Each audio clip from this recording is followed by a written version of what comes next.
C is right. Plus, Thursday Night Football, San Diego, Denver, who wins? Peyton Manning takes on Phillip Rivers. That discussion ahead in just a few moments. But first, there's a report out that there was more than anger issues that led to Percy Harvin's trade. According to Mike Freeman of Bleacher Report, the Seahawks trade that stunned many revolves around a wide receiver allegedly disrespecting his quarterback. Freeman reports the main issue with Wilson is some players think he's too close to the front office, doesn't always take the blame if he makes a mistake, and he isn't, quote, black enough for some in that particular locker room. At the end of the day, the brass didn't want a divided locker room, so they chose, obviously, the quarterback. Stephen A., I'm going to ask you your reaction to this report. First of all, I'm not going to question the validity of Mike Freeman. He's a colleague, known him for years, extremely reputable, has a good reputation, tremendous reporter. That's what they say about him. Don't know him, not personal friends or anything like that, but from what I know about him, I definitely have profound respect for his work. Having said all of that, we do have to qualify it by saying there are anonymous sources here. He acknowledges in his story that the Seattle Seahawks would categorically deny that there's any truth to this. So we have to qualify our statements by saying if, as in if it is true that indeed this is the kind of acrimony that exists in the Seattle Seahawks locker room. And this is the reason why. There's no excuse for it. It's incredibly insulting, particularly to Russell Westbrook.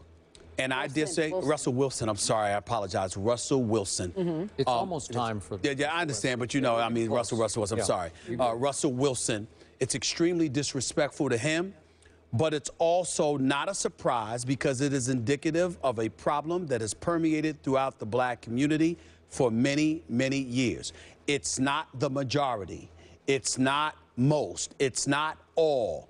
But some are significant enough when you consider the fact that people tried to define blackness. We had this issue when it came to the bullying scandal with Richie Incognito and Jonathan Martin, because Jonathan Martin went to Stanford and he was educated and he carried himself in a certain kind of way that brothers in the locker room felt like Richie Incognito was more of a brother than Jonathan Martin. When you have those kind of things, that level of ignorance sifting through our community, it has been nothing short of a virus that has existed for quite some time, and it needs to be put to bed. Black folks come in all shapes, colors, and sizes. We are not one monolithic group. Every single black person doesn't look alike. We don't think alike. We don't act alike. We don't harness the same beliefs. But that does in no way does that diminish our blackness or serve to leave us less than authenticated as a black person. And any black person that believes otherwise is ignorant, they're stupid, they're foolish, and more importantly, they need to be called out. And I'm quite sure they would never attach their name to such a story like this, Skip, Kerry, because they know there can be no excuse for it.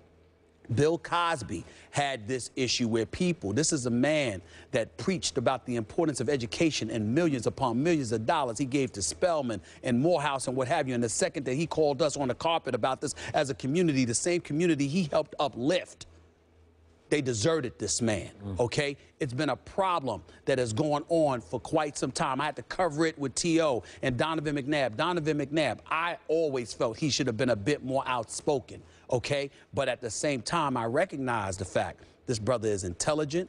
He was well raised. His parents are wonderful. His family's wonderful. He's intelligent. He's an upstanding young man. And because he disagreed with Terrell Owens, you had people questioning him about that too. It's always, always, always been a problem. I think the last part I'm going to say is this, Skip.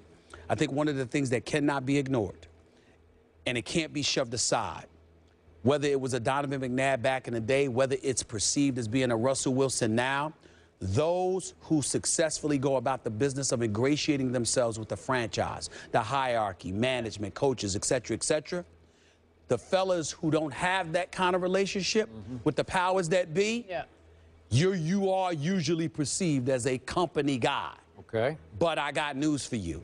A company guy doesn't mean that you're any less black. Okay. And I'll leave it at that for now. Okay, I appreciate what you just said.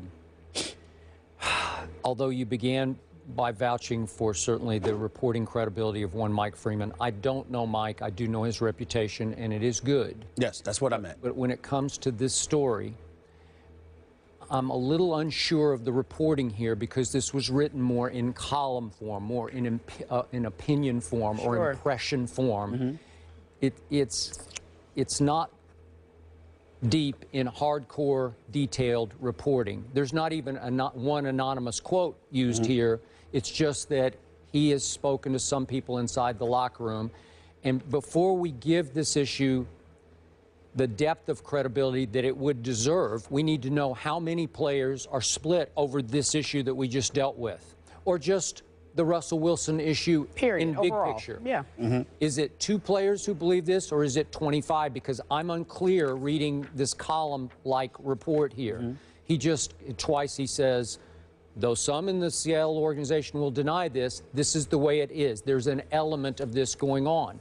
Again, 2-player element or 25-player, because there's a big gap there, right? If a couple of players are grousing to Mike Freeman about that, that's one thing.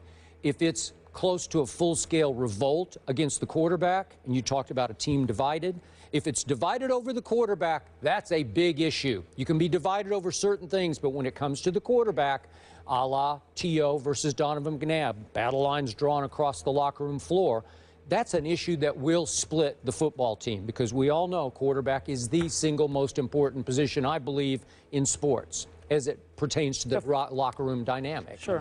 Okay? So I'm a little cloudy here on just how deep this issue runs. The he's not black enough issue, or as he says, the main issue is that they think Russell is too close to management. Well, that's a little different issue, though it could sort of bleed into this other issue. But is that the problem, or is it that Russell, according to this report, doesn't take enough blame, that he's, not that he points fingers, but he doesn't accept enough blame? How many great quarterbacks do we know who won't, like Peyton Manning, will not accept blame? It almost goes with the position. It's like the thing they say about the general. The general can't accept blame because he's got to be the leader. So after a while, now if he starts pointing fingers, that's a problem. But accepting blame occasionally can humble you a little bit and ingratiate you a little deeper with your teammates. So I don't know, is Russell starting to run into that? Now remember, losing intensifies all these issues. So all of a sudden, the team that I thought had a chance to go 15-1 is 3-3, and all of a sudden these issues. It's incendiary. Yeah. I'm willing to appreciate the perspective that you're providing, and I understand it, but allow me, and I say it with all due respect, to just sort of provide an education about a black man in a relatively prominent position and what he has to go through from time to time. When Donovan McNabb was the quarterback of the Philadelphia Eagles, T.O. wanted a new contract. T.O. wasn't going to get a new contract. Donovan McNabb, obviously the face of the franchise with some degree of clout, took the position that I'm not going to get involved. Fair enough. But then turned around and got involved by helping out Brian Westbrook. Okay. It resonated with Terrell Owens, and that was the divide that took place.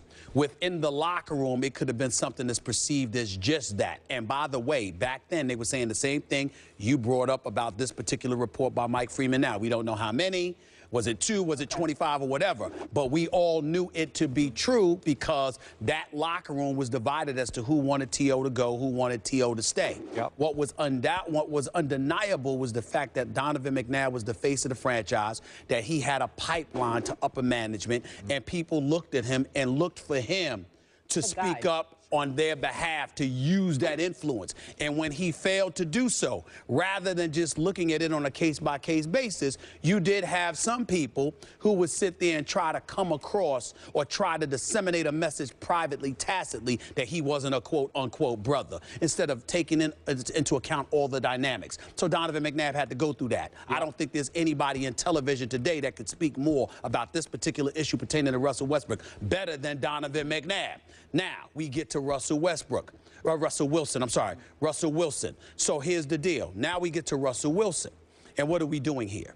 This is a guy that's a quarterback. This is a guy that's on the verge of signing a $100 million contract. He's clearly the face of the franchise. We know he's the future. Pete Carroll loves him. Management loves him. Paul Allen loves him, et cetera, et cetera. And you've got guys that'll look at that and look at how polished he is, how professional he is, how articulate he is, how comfortable they are with Russell Wilson. And they'll say, well, they ain't comfortable with us. Why are they comfortable with him? So these are the kind of things that provoke these kind of thoughts. It ain't Russell Wilson's fault by any stretch of the imagination. The man's, like I said, we come in all different colors, shapes, sizes, etc. This man shouldn't be blamed for any of this, nor should his blackness have to be validated. But what happens is that when you are a black person in a prominent position, and I've said this on many occasions right on this show, Kerry, Skip, I've sat here and I'm on national television every day.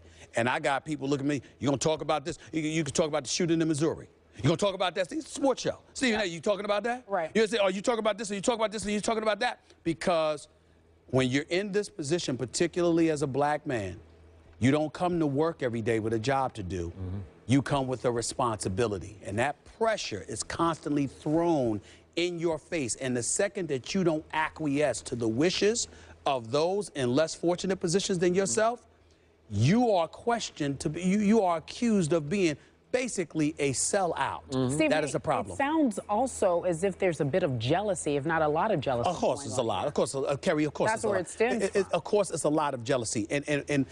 But the biggest thing about it is that they're not specific as to what they're feeling. They're willing to throw something out there. And that's why the report by Mike Freeman is very, very believable. Whether it's inside that locker room or not, the fact of the matter is you do have people in the NFL that look at Russell Wilson, how polished he is, how poised he is, the kind of way he's celebrated and lauded and praised. And there's resentment towards this man as opposed to appreciation because they're not viewed in that light.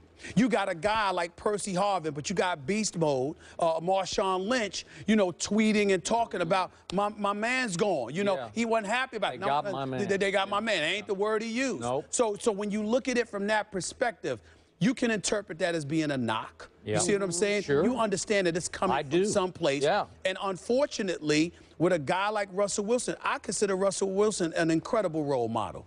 I mean, this guy, people looked at him. He's an overachiever. He's a hard worker. He's a high-end producer. He's a champion now. And by the way, he's been doing all of this stuff while being incredibly underpaid because his time's coming. Sure. But it's unfortunate that people look at him that way. So your instincts are always really good in these type situations. Sure. Just this is a gut instinct because, again, we don't have enough detailed reporting here to base a jump. Hang on just a second. They're talking to my ear. Yep. Excuse me.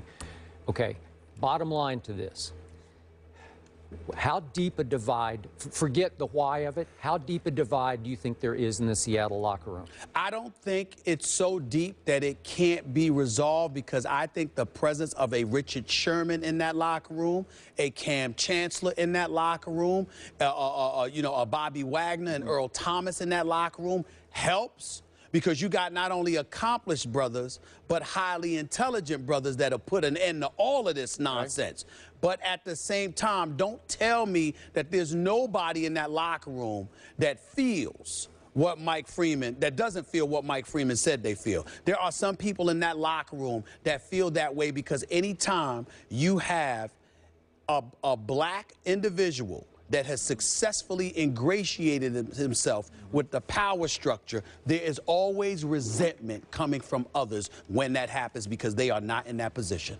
Always. How when they're winning, we hear nothing, and now that they're 3-3, 500, we hear so many issues within that locker room. Moving on.